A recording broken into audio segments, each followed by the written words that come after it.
Hello and welcome to the Inside Intelligence program series, brought to you by the Master of Science in Intelligence Analysis and the Office of Advanced Academic Programs here at Johns Hopkins University. Today's event features former CIA executive Bruce Pease discussing lessons from the CIA's analytic front lines. My name is Peter Huggins, and I'm the event producer. Please note today's program will be recorded and uploaded to the AAP YouTube channel.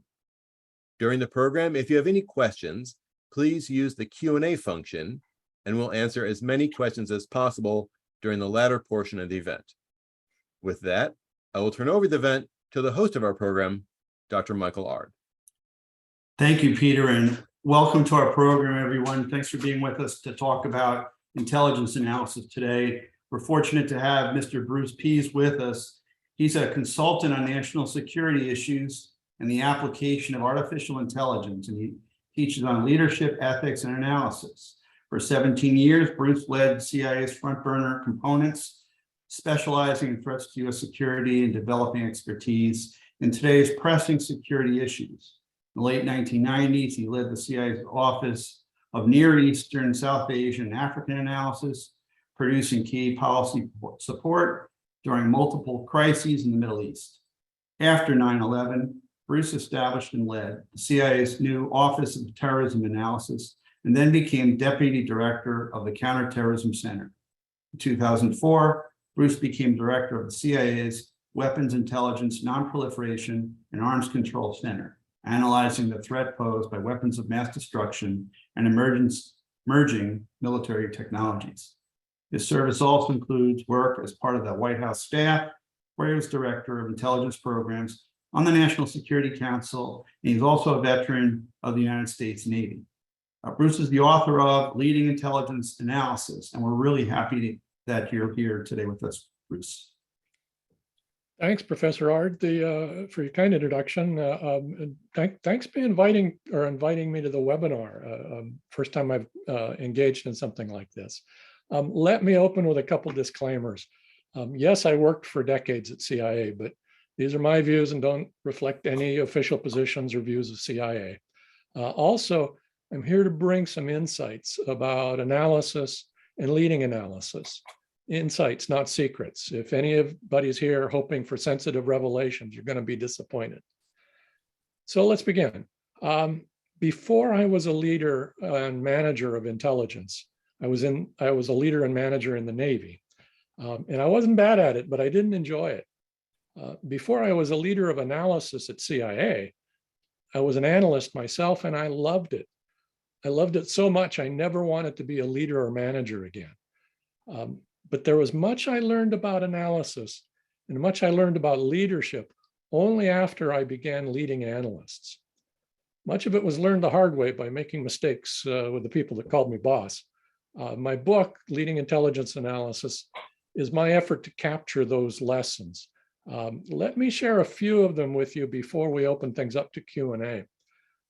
Some of them might deepen your understanding of analysis, and some of them might just help you understand where your boss is coming from. First, analysts are a pretty small gene pool. Do you love trying to figure stuff out when you're not certain an answer is even achievable? Are you willing to put in the effort it takes on behalf of some decision maker and then get almost no credit when that decision maker makes a good call? That's a pretty small gene pool.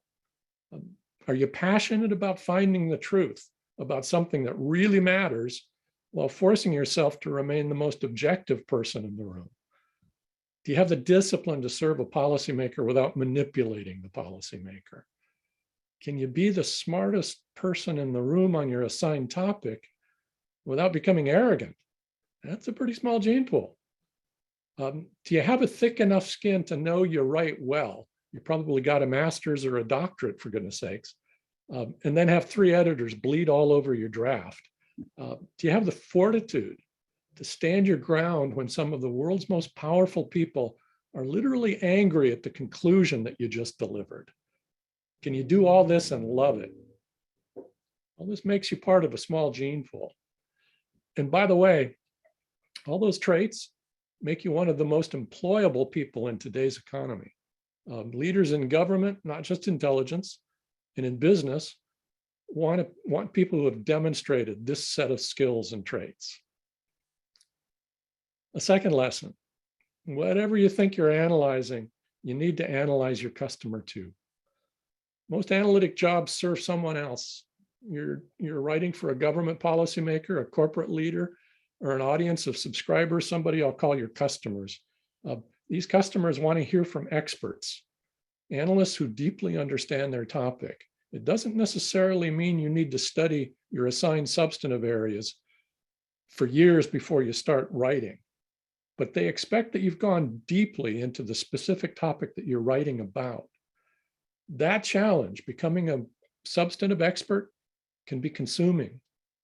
I tried at first to put all my energy into it, deepening and broadening my knowledge until I didn't feel like a fraud. Many analysts and even many of their managers feel like building that substantive expertise is their only job. That's a mistake. Building substantive expertise is your first job. It's not your only job. Every analyst also needs to study their customers. What do they want? What do they need? What do they know? What are they trying to do? Your job as an analyst is to be useful to them. Your purpose, as analytic pioneer Jack Davis used to say, is to narrow the range of uncertainty for decisions they must make. Ignore this part of your job and you'll find yourself writing things that the customers already know, or writing about matters they don't care about, meaning wasting their time.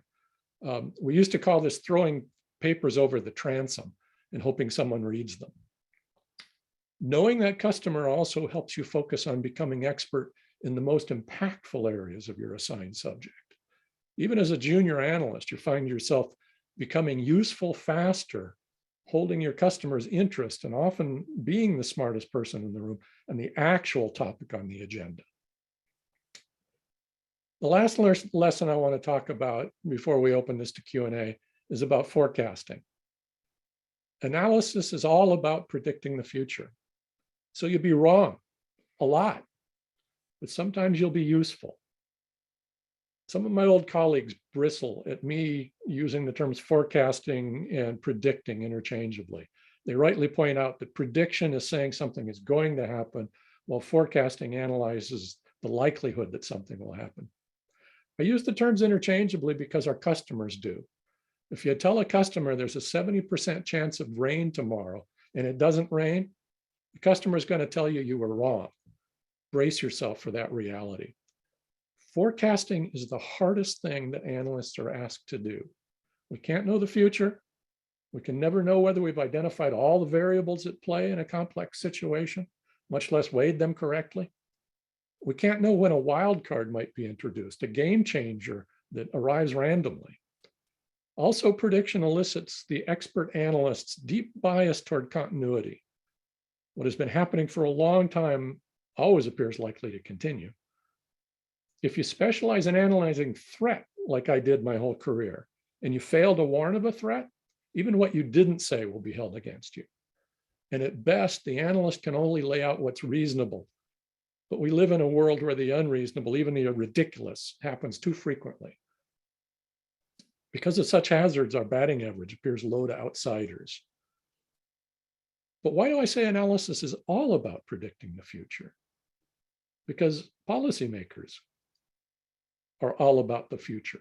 They can only impact the future. They can't change yesterday. They can't change today. They influence tomorrow.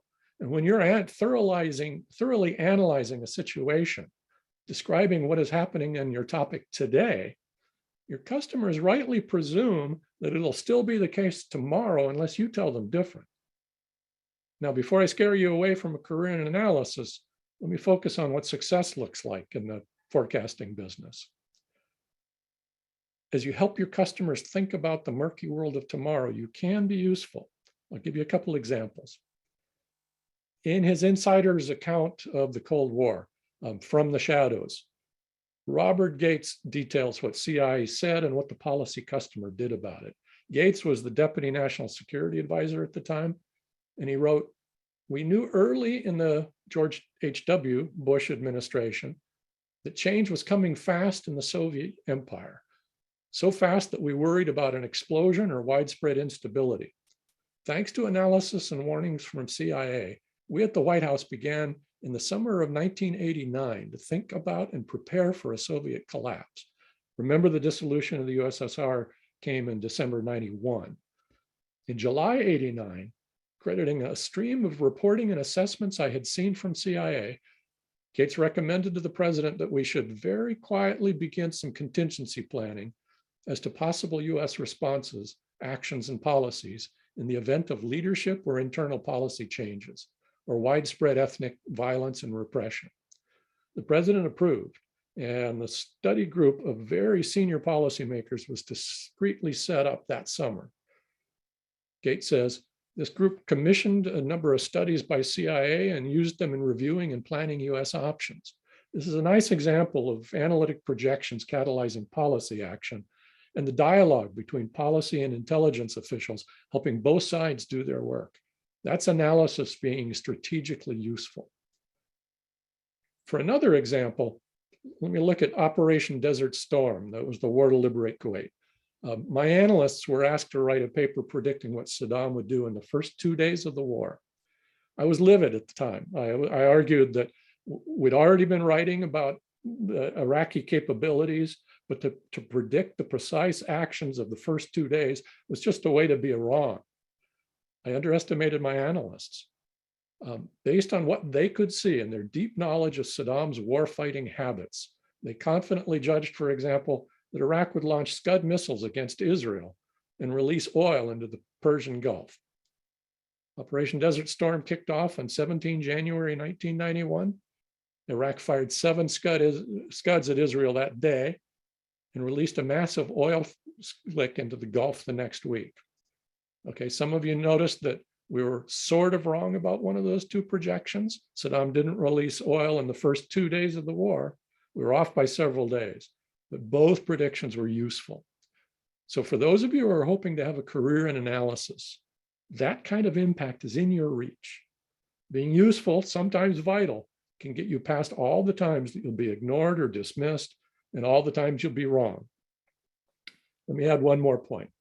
For those of you who are thinking of a job in analysis, that it will be a cool place to start, but you doubt that you'd make it a career, I used to gather all my new analysts once a year to hear how they were settling in. And somewhere in the session, I'd ask for a show of hands. How many of you think you'll still be here 5 years from now? This was the early 2000s. Very few hands would go up. 15 years later, most of them are still there. Doing analysis in a place where you're having impact is addictive. Now let me turn this back to Michael Ard to open the Q&A. Thanks, Bruce, for that great introduction. And I'm sure that everyone has a lot of questions. I already see a number of questions on the Q&A. You can post them in the Q&A or the chat. I will be getting to them shortly. Bruce, I'd like to start out with something you mentioned at the beginning, the qualities of the unique gene pool, the special qualities of an analyst.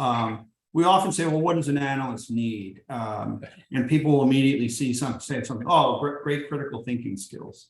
But I think you've actually raised it a little bit in your discussion. There's an inference there on imagination. How much is that important to being a good analyst? Most analysis actually starts with the imagination kicking into gear. When you see something that's happening that hasn't happened every day for the last year, you imagine what could explain it. You imagine what's going on, what's driving this. You imagine, can I trust the reporting that says this is going on because it seems so different? But your mind automatically goes into a mode where you're trying to figure out what's really going on here. Not what's going on, what's really going on. And that takes imagination. I've had analysts who say, I don't have a very rich imagination. Honestly, I've never seen a good analyst who didn't have a rich imagination. They tend to undersell their own capacity because they don't think about them as being imaginative. I would have been an artist if I was imaginative. I've heard that before. I've got 2 kids who are artists. Both of them are imaginative in a way I am not, but they got a bit of that from me. You know, it's interesting.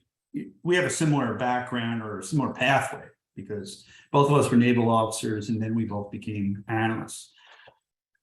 What do you think was the difference between leading on in a naval warship and leading intelligence analysts? There's a couple of things, and I'll touch naval warship, but also naval intelligence, where I spent half my Navy career. On the naval warship, first, it was a great entree to leadership. It was a great way to learn the craft of being a manager.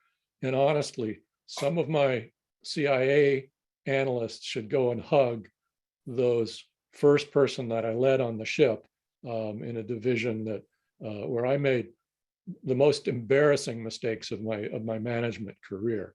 Just naivete about the way you get people to do what they need to do. The essence of good management applies to every management job anywhere, whether you're in the Navy, whether you're war fighting, whether you're leading a team who produces plumbing fittings, or whether you're leading analysis.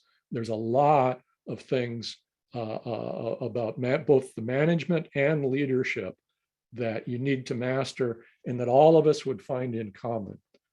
That's one of the reasons that when I teach leadership and management to intelligence executives and intelligence first line supervisors, I give them a bunch of books to dig into. That's all about that general field. What I found to be unique about leading analysts were enough things that I honestly said, okay, I need to write a book on this because there isn't one out there on leading analysis. But the things that happen to be different or unique enough are on the leadership front. Leadership relies on trust. You got to have the trust of your subordinates or they're not going to follow you as a leader. They may comply with you, but they won't follow you. Well, when you're leading analysts, you're requiring the trust of people who are professional skeptics. The challenge is just that much harder in retaining their trust because they're analyzing everything you do and say and looking for what's wrong in this picture. That's an extra challenge. There's another challenge when you're manufacturing public or plumbing fittings. You're getting that product out the door. You help make it happen. Your product in analysis is the analysis, the insights that you're trying to deliver up to your customer. You can't, a manager and a leader can't make insights happen for the most part. You can't help make the product. You can help inhibit the product, inhibit insights, various things that I've seen done and done myself that actually make it less likely that your analyst is going to come up with that flash of insight that's worth putting in front of the president. So it's all about nurturing an environment that is productive for insights as opposed to making the product happen. There is an aspect to the product that you help make happen. We all turn into good editors, but that's not the main part of the job. You have interest in ethics and analysis, and one of the questions I had was on just what are the ethical dilemmas that analysts face? Yeah, in fact, I included that in my book for a couple of reasons. One, most of the literature out there about ethics and intelligence is about collection and covert action, right. That kind of stuff. And analysts have a hand in both of those things as well. But there are extra burdens that are almost not described for analysts. Analysts change lives. They catalyze decisions that change things around the world. That's an ethical burden that has to be a heavy one, or you're not paying attention enough. There are also some things connected to the good and consistent application of ethics that analysts don't struggle with. Not only analysts, but my colleagues in the intelligence community in general. Some of the most ethical people I've ever encountered, and was happy to be among them, happy that I felt at home among them. But there are some challenges that analysts have that I tried to address with the analysts and their leaders themselves. One, remember that part about being the smartest person in the room? It's very hard to be that smart and not become arrogant. And there's almost no ethical behavior that stems from arrogance. So you have to consciously pull yourself back to a more humble stance to have an ethical starting point that stays healthy. Another thing is analysts are not only skeptics, but it's the analyst disease to lapse from skepticism into cynicism. There is no ethical behavior that starts with cynicism. So these kinds of attitudes and traits give analysts some special stuff to pay attention to if they're going to behave ethically consistently over time. Thanks. We have a lot of questions, so I think we're just going to start rolling right into them. And first question is from Bob. And he asks, for decades, senior officials have asked for more multidisciplinary analysis. Do you think that DEA has been, that is the director of analysis now, has been producing the right amount of it, better interdisciplinary assessments that weave in military, economic, political, et cetera? If not, why not? Okay, I'll start with a disclaimer. I don't get their product in the morning anymore. I miss it, but I'm no longer cleared for it. So don't expect anything too definitive here. But yes, I know that analysis in general is being more multidisciplinary than it ever was in my day. I also know that no matter how multidisciplinary it is, if you leave out something that's relevant, that gets to your final customer, they look at us and say, why didn't you have that in there? The challenge obviously is, so how do I get not only 23 people in the room to think about what I think about this situation, but to have 23 people's expertise reflected in the product itself? That's harder than it used to be. Frankly, it's the result mainly of how many sources of expertise there are today, in how much information is available today, and coping with that volume, both in terms of what you take in as an analyst and what you decide to assemble and give to the customer, is harder than it ever was when I was a practicing analyst, and I think, Michael, when you were. Those are challenges where we're never going to completely satisfy the customer, but I know that there's not a responsible leader of analysis anywhere in the intelligence community that says, yeah, we don't have to worry about that kind of information. Somebody else delivers that up. We deliver this stuff. This is high on the concern of every leader of analysis, from branch chief up all the way to what we used to call the 7th floor in CIA. And they all are daunted by it. Another question. Can you expand on the difference between threat prediction and capacity prediction? I'll expand a bit, and first, they're both absolutely essential. I grew up in the business as a military analyst and spent a lot of time looking at both where capacities were, what's the threat capability, and where I thought it was headed, how fast it was headed in that direction, so whatever might, for some reason, impede that capability. And it's absolutely vital for a threat analyst to know what realistically can happen. At the same time, what the policymaker wants to know more is, so now tell me what's going to happen. Is that threat, they have the capability, but is there the intent? And I used to blithely argue that a threat is capability times intent. If there's zero intent, there's no threat. That's why we don't have to worry about the Canadian threat. It's still too blithe because there is a lot more that goes into studying that capability and finding things in the capability that somehow reveals a potential intent that you didn't know was there. You can't do one without the other.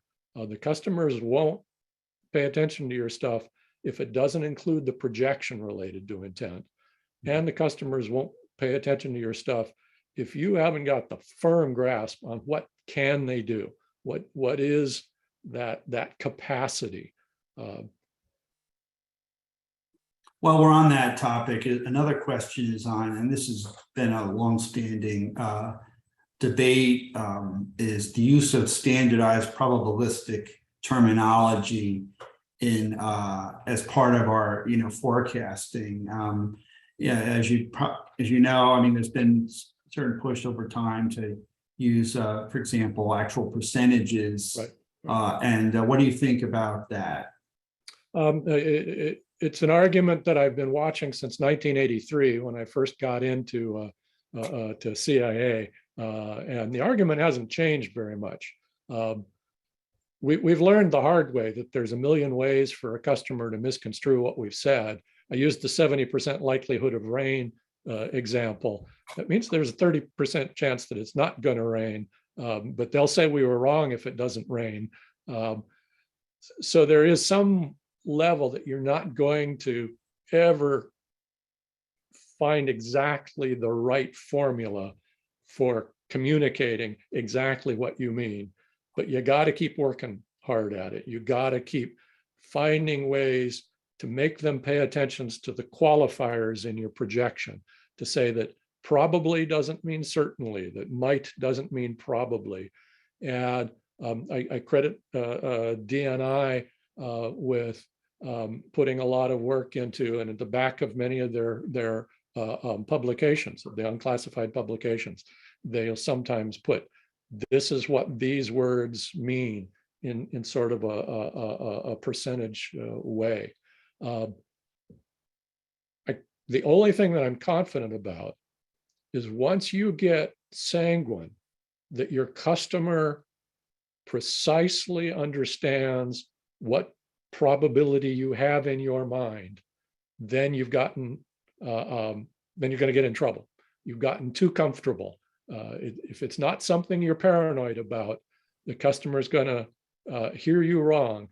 And that once they hear us wrong, if it's high stakes and it matters and they think we're wrong, that'll go down in the lore as an intelligence failure. That's our job to prevent that from happening, not the customer's job. A question from George. What advice would you give a young person entering college who wants a career as an intelligence analyst? Pay attention to that gene pool thing, but first, exciting. And honestly, to me, it still looks like a career. I have my children are both adults, but we talk about what's a career in today's economy. Does it still exist and all of that? At least for the foreseeable future, I think a career exists in analysis in general and intelligence analysis in particular. Advice that I would give is pay attention to both the discipline and the expertise thing. You have to master, you have to be functional in both very quickly, hit the ground running. Usually the expertise thing sells you to a recruiter faster than the discipline does. But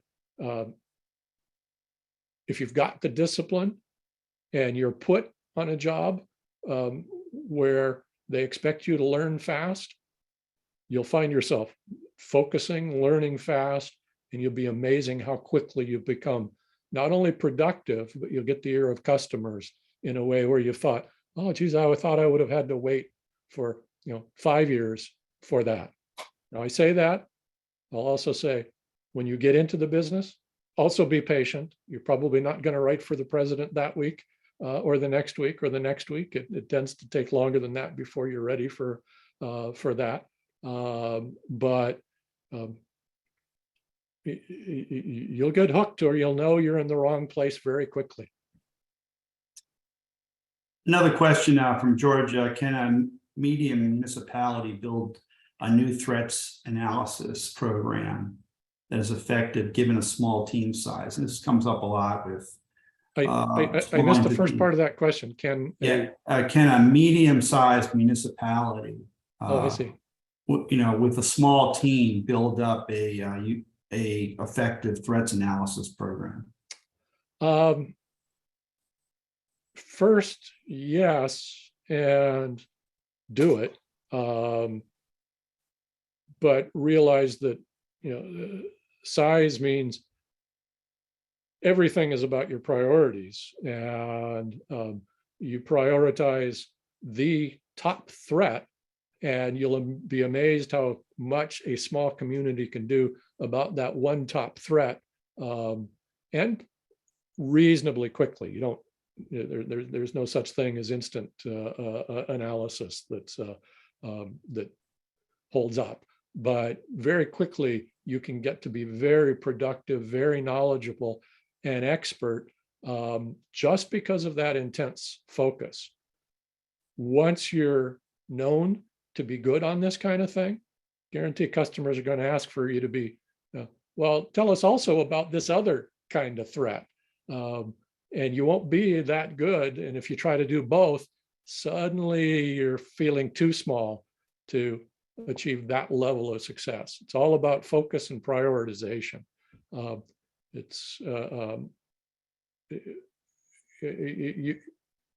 know that in the intelligence business, we can have so many people in the room that it tends to slow production. But I worry more about how many things that we're expected to cover.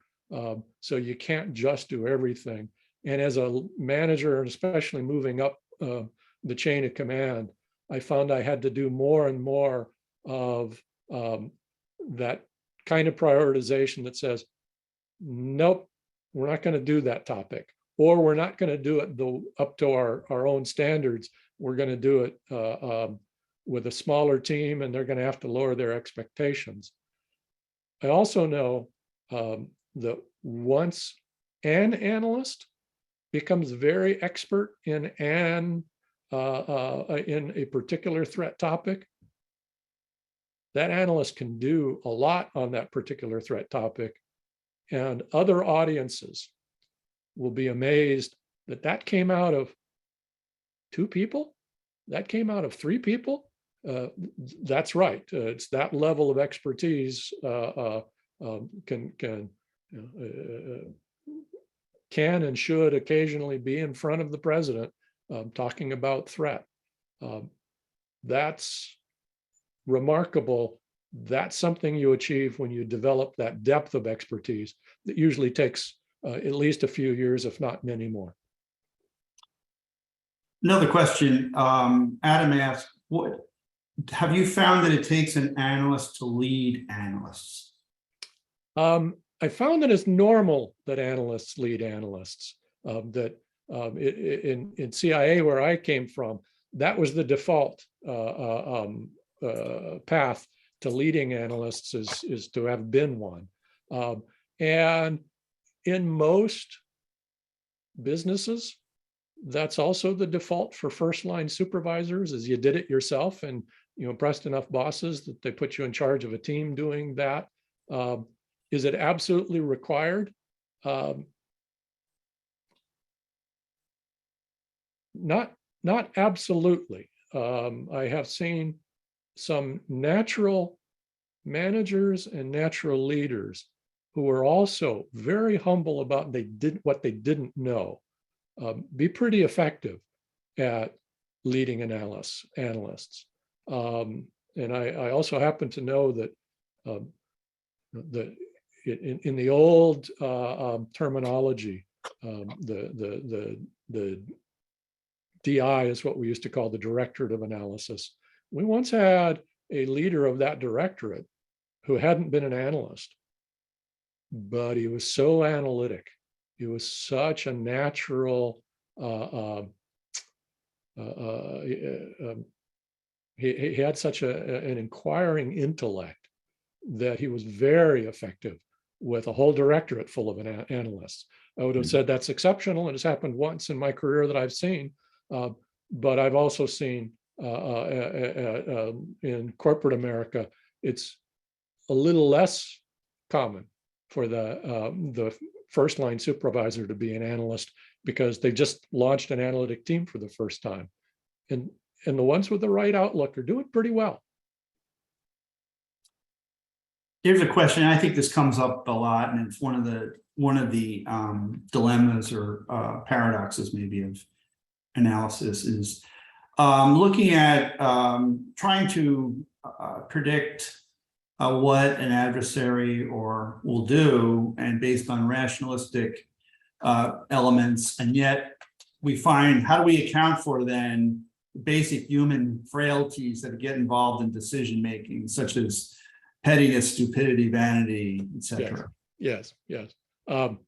It's the bane of our existence as intelligence analysts, and one of the most famous cases that we teach to our own people is the case of Khrushchev, limping his way into the Cuban Missile Crisis, doing what he did when everything about him says not only should he known better, he did know better, but he did it anyway. That's going to happen, and that's what I refer to as those wild cards. Every leader at any level, all the way up to president, who has a bit of humility and is a bit reflective, will talk about the times when they say, "Yeah, I can't believe I did that. I can't believe I made that call. I know it's wrong, and I knew it was out of was not consistent with the other stuff I was trying to do, but I was having a bad day." My favorite example, and I don't know if this is true or not. I know some historians say that Napoleon lost the Battle of Waterloo because he had hemorrhoids, piles. He was having a particularly bad few days, and it affected his leadership. I know of no collection, open source or intelligence collection that's going to detect that. Right, there's just the indeterminate nature of human decision making. Exactly. There's a number of interesting questions here, and we're going to try to get to do our best to get to them all, folks. If I skip it, it's probably because I thought that Bruce answered it already. So just keep that in mind. Did I say analysis was hard? That means I've answered every question. Yeah, you pretty much. Yeah, that covers it, doesn't it? It really is hard.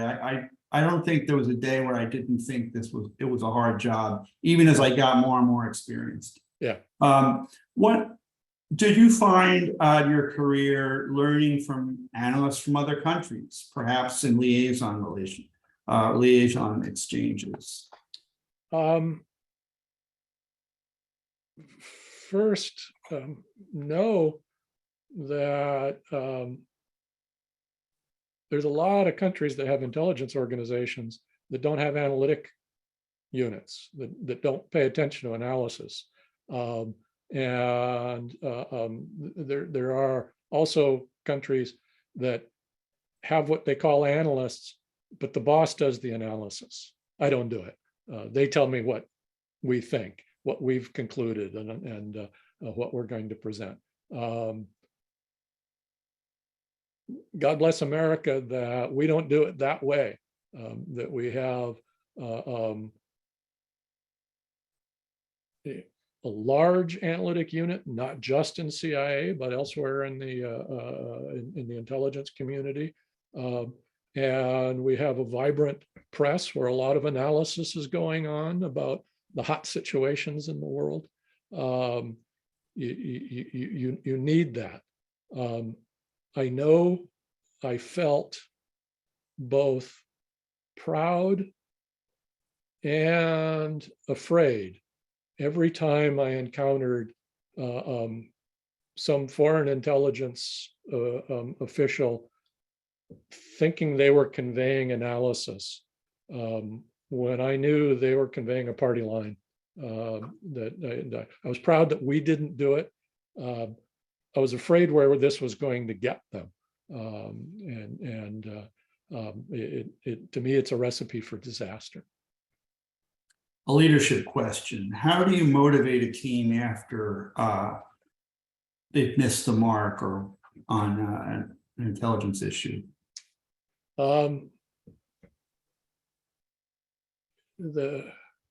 First, there is nothing that works better than humility from a leader, from my perspective, in any case. But the more humility that you can convey when you've been through that, the better. It helps before the disaster, whatever the failure was. And I don't know if who paid attention to the bio, but I moved into counterterrorism right after 9/11, where they were being accused of a massive failure. I took over weapons intelligence, Nonproliferation Arms Control Center, right as that center was being accused of the Iraq WMD intelligence failure. So I was put in the position of having to deal with a workforce that had just been beat up in the press, on the Hill, and by themselves. And what they didn't need was me coming in and saying, you guys, it's us, this is how hard this work is. Now let's talk about how vital you still are and what we're going to do to earn our credibility back. And earn, I mean, with a capital E there. All of that is hard work. All of that involves dealing with the analysts themselves up close and personal and intimately, more than you do in the normal day-to-day environment. At the same time, when you're dealing with customers who are justifiably saying, why should I believe anything you guys are telling me? So it certainly stretches you in opposite directions. Another part of the job is to just not tolerate the finger pointers inside the organization that would say, you guys did this, you guys did that. It's either we or we're going to fail. It's us together.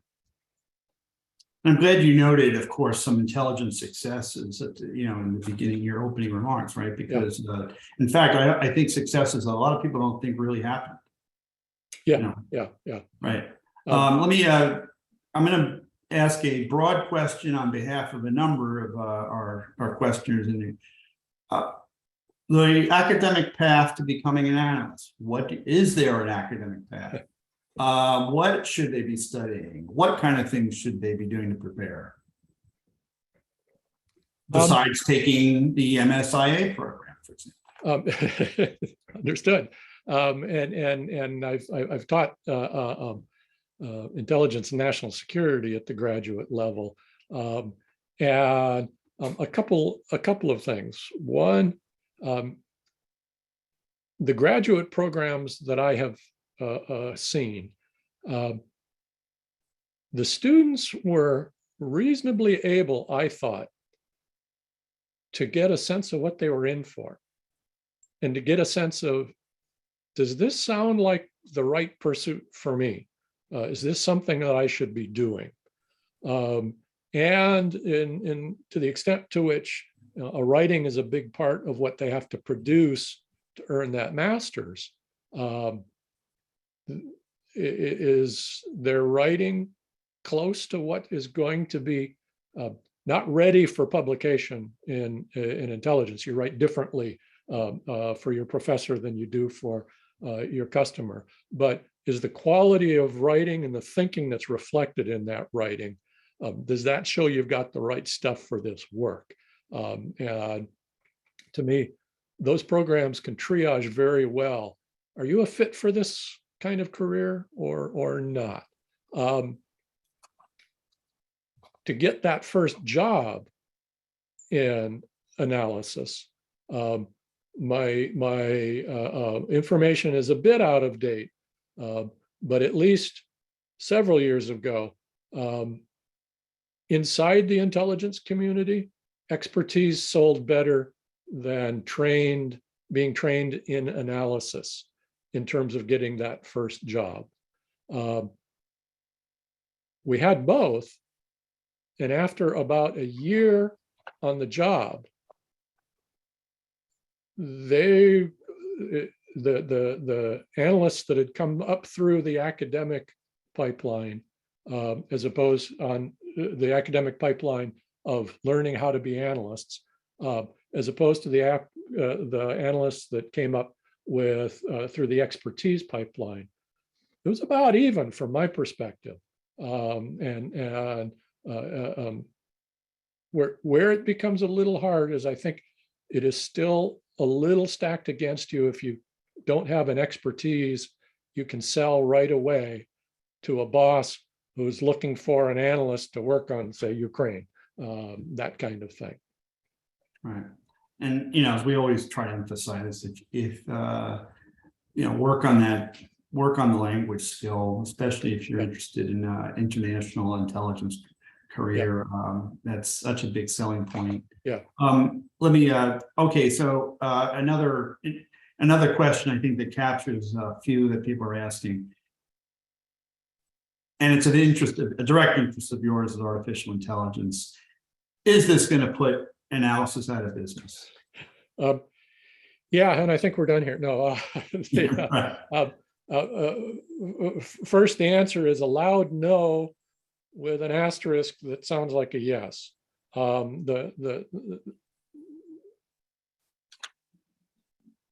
There are analysts that are going to be put out of business by artificial intelligence in the next, I would say, decade, and I'm being generous, could be faster than that. Those are the analysts that think that artificial intelligence, machine learning, data have nothing to offer them. If you hold that arena at arm's length and say, don't bother me with that, I'm doing my analysis, you better be working in something that is very small and so esoteric that the AI people aren't amassing data related to it already. So those people, I think, will find themselves obsolete. I also think they're likely to find themselves won over in the next decade. Longer than that, first, the state of the art for artificial intelligence, and I'm way oversimplifying this, but it's basically machine learning these days, where the machines are coming up with some surprising abilities. And it's done by the amazing things that you can do with machine learning.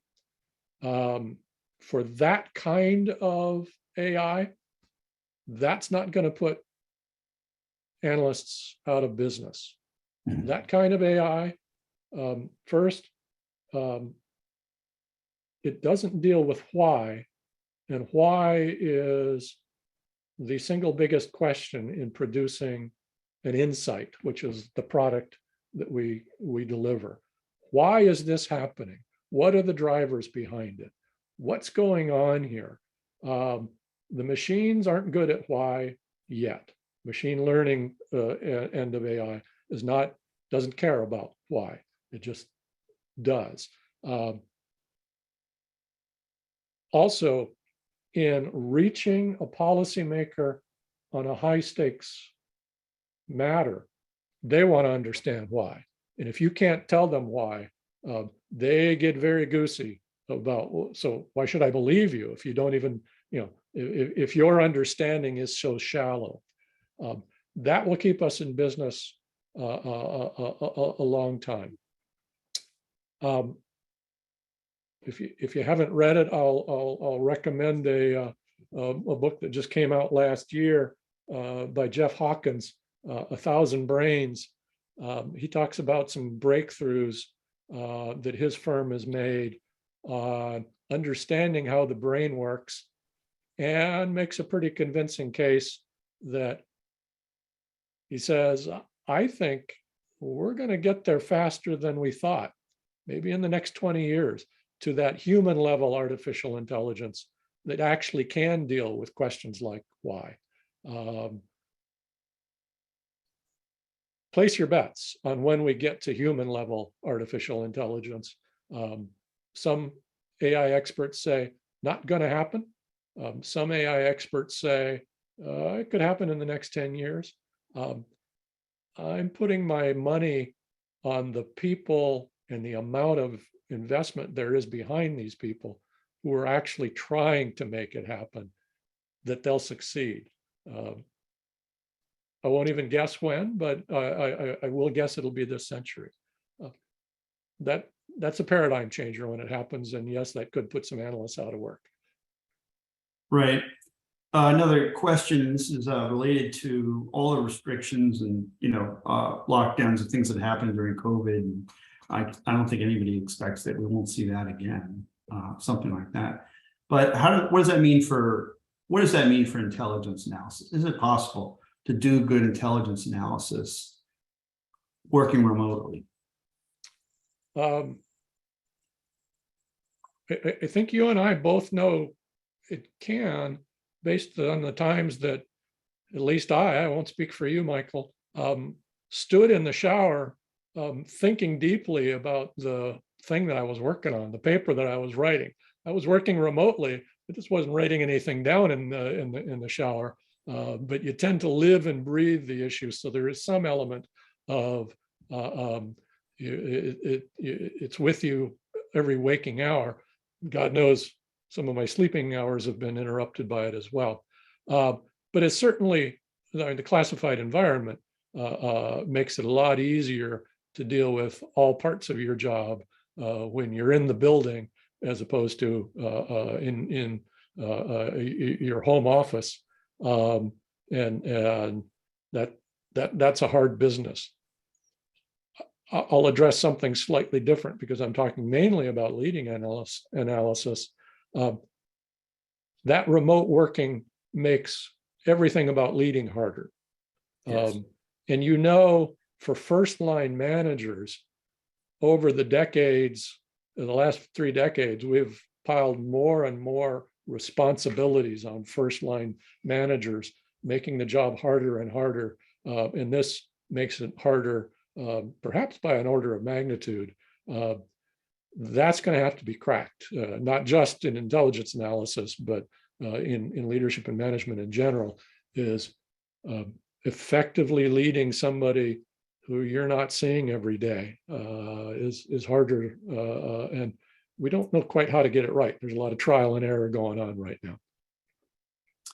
Let me change the topic a little bit. A few people have asked this question. are we still too restrictive on reaching out to outside experts who don't have security clearances to talk about important issues? I'll say what I said in my book, that it is part of every leader and manager of analysis to push their people out the door to talk to experts wherever they are. And I literally mean push them out of the door, because a lot of us are both introverted enough and busy enough that we want to do it. We just don't want to do it today. I don't want to go down and meet that person today. I don't want to spend a half of a day for a 1-hour conversation that might or might not tell me something I didn't already know. We always put that in the to-do pile. We can't let it idle there in the to-do pile. We need to have that interaction more than we ever have historically. The other thing that I know is an inhibitor is it feels unfair. When I'm having, as an analyst, when I was having a conversation with somebody who has no clearance about my area of expertise, there's a lot I'm not saying, and they know it. I'm asking them to give me their thoughts, and I am visibly restraining my thoughts in the opposite direction. That's inherently awkward, uncomfortable. And a lot of us, it's another reason that we would put it on the pile of things that I'm going to do that next week. And then next week doesn't get there. It's got to happen better than it ever has before. We have time for a couple more questions. Thanks everybody for being so engaged in this very interesting discussion today. Jim asked, and Jim says, by the way, thanks for being a great boss to me for 20 years, Bruce. So well, now I got to go through the Rolodex of Jims that I worked with. That's right. And Jim asked about opportunity analysis. That certainly became something of a push when I was an analyst. Do you see there was some pitfalls with that, I think. But how do you see that? And is that what we should be doing? Actually, that's not a bad bookend question, because I'll go back to something that I was saying before. It's vital that you analyze your customer, not just that you analyze the topic that you're responsible for. The more you know your customer, the easier it is to do meaningful opportunity analysis. To tell them that, there's 4 levers that can change this situation. You don't have to tell him which one to pull, but he can see those 4 levers and say, I actually can pull number 3 and something good would happen from that. That's basically opportunity analysis that they appreciate. I know that once you earned the customer's respect, they want opportunity analysis. They want things flagged for them that can productively contribute to the agenda, what they're trying to achieve.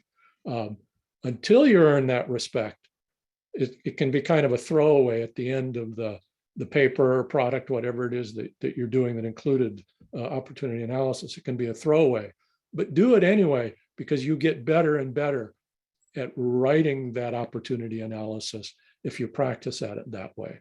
So I'm a big believer in it, I think it's something that we've made progress in the intelligence world in the last few decades, but it's still as hard as forecasting is. I know analysts say, and this opportunity thing is even harder. I'm forecasting what will happen if you do that thing that seems like a bright idea to me. That's a tough part of the business. Well, with that, we're at the top of the hour. Thanks for all the great questions, everyone. And sorry we couldn't get to them all. Please follow up with me if you have any other things we could relay. But I want to thank Bruce Pease with being with us today. His book is Leading Intelligence Analysis. It was a book I think that I wish I had read if it had been around. Before I became a manager, I really recommend it if you ever find yourself in that position. And Bruce, thanks again, and we hope to have you back. My pleasure. Thanks very much. Thank to all of you that asked such good questions too. Thank you. And in 2 weeks, on the 27th, I will be talking about intelligence in the South China Sea, maritime domain awareness. That's on September 27th at noon Eastern Standard Time. Hope you can join us for that. For now, that's it for me, and goodbye, everybody. Thank you for being with us.